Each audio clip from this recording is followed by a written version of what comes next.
That big house you keep wanting, God put it in your head because that's what God got for you. That promotion on the job you keep imagining, that's what God put in your head because that's what he got for you. When you keep dreaming of taking a summer vacation somewhere, that's because that's what God got for you. When you dream of retiring one day, having retirement income, it's in your imagination because God put it there, because that's a coming attraction that God has for you. That's what your imagination is. You've been tripping. See, why it's so quiet in here now? Why? Did you realize you've been tripping? You know how many times you done wrote your imagination off? You know the danger about your imagination? You tell it to the wrong people.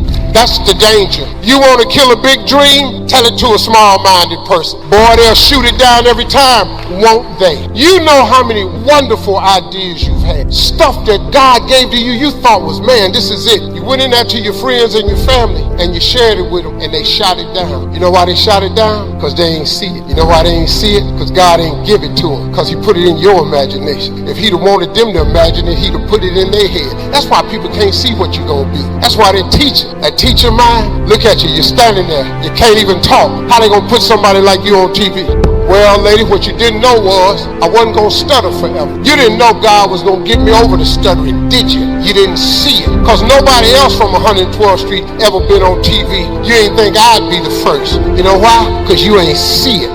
But God didn't put me being on TV in her head. He put it in my head. I was just dumb enough to think it could happen. When you gonna get dumb enough to think that your imagination is real? If I was you, I'd hurry up and get that stupid. I really would. But some of y'all are so smart. You got so many degrees. You can run so fast. I'm gonna be Usain Bolt. No, you're not. Chances of you being Usain Bolt.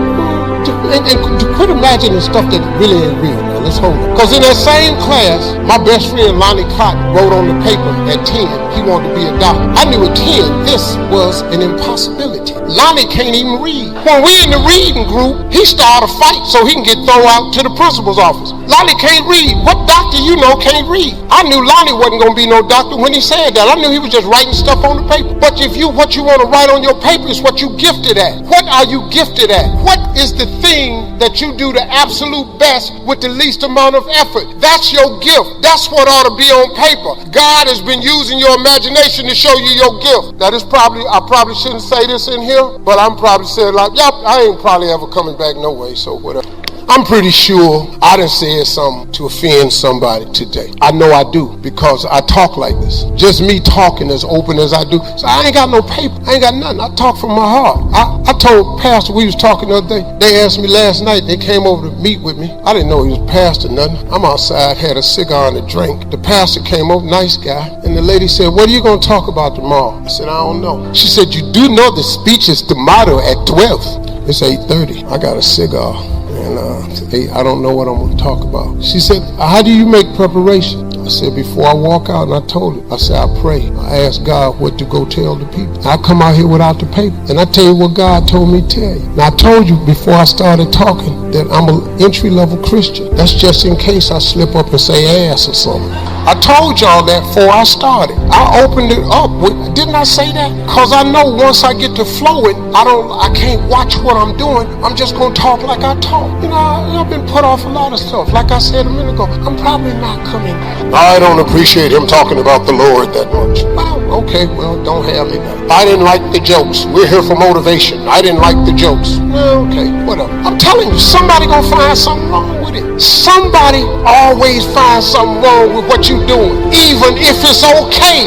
Somebody always. Man, don't you know I'm used to that? Go on social media right now. They dogging me about something. But you know what? It don't matter what they say, because what they say don't matter. Who is these people talking about me? Don't none of them people that's talking about me ever met me. They thumb game, sitting up somewhere in their little broke ass life, sitting up somewhere. All you got is a cell phone. They did an article on me one time talking about Steve Harvey buys expensive cars. I told you I used to live in cars. That don't make no sense to you. Y'all buy expensive cars. Why you buy expensive cars? Because I used to live in one. What does that have to do? I say because of all this go away, I'm living in that Rolls Royce right there. Man, I still have a hood mentality. Remember I told you a minute ago, don't try to change yourself, because you ain't got to change. You know God gonna work with you just the way you are. Somebody say, well, if you're gonna mention God, you need to stop all these jokes. This is what I do. I tell jokes. I tell jokes for a living. You know how much money I done made telling jokes? I told the dude when he hired me, I use humor because I hold people's attention with humor. See, Bill Cosby told me, okay, probably shouldn't have said that. I'm gonna have to get another mentor. I'm gonna have to start using other people as examples. Somebody interviewed me one time.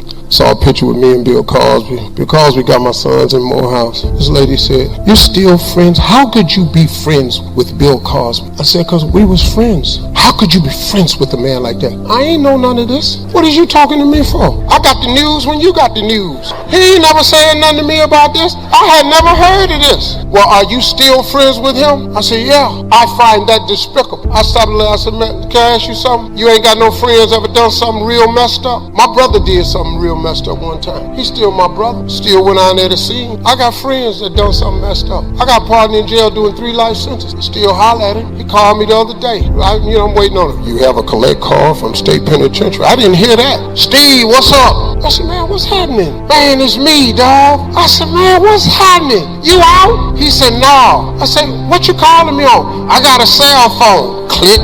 I gotta hang this phone up, because when they find that cell phone, they can't trace numbers, and all of a sudden Steve Harvey numbers show up. I can't talk to this fool in here doing 3 life sentences with no damn cell phone. I had to change my number. Man, you got to be crazy. You can't call me.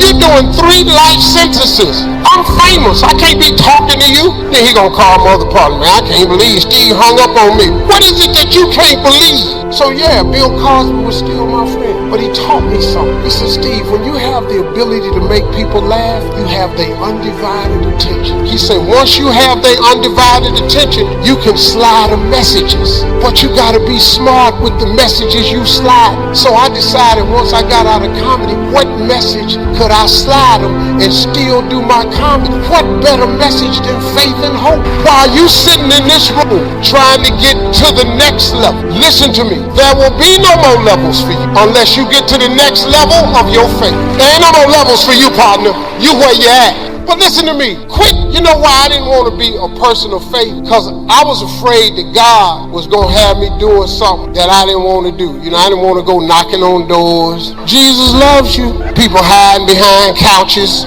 treating me like I'm a Jehovah's Witness. You know how they do. Ding dong. Oh, I got the beating of my life. My mama said it's Saturday morning between 10 and 2. Now, you know they come by and ring the doorbell? Don't go to that door. 12 o'clock, ding dong. Hello, is your mama here? Wait a minute. Mama, it's the people at the door. Didn't I tell your black ass not to go to that door? What is you going to the door for? Who is at the door? Them people with them Bibles? Pow! I'm not here, and I told you not to tell nobody I was here. My mama say she not here. Boy, that's so stupid. So I was afraid of becoming an outward man of faith because I didn't want God to make me do something that he wanted me to do.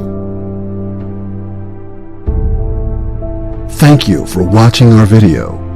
Check out our other motivational videos that will help you turn your life in positive direction.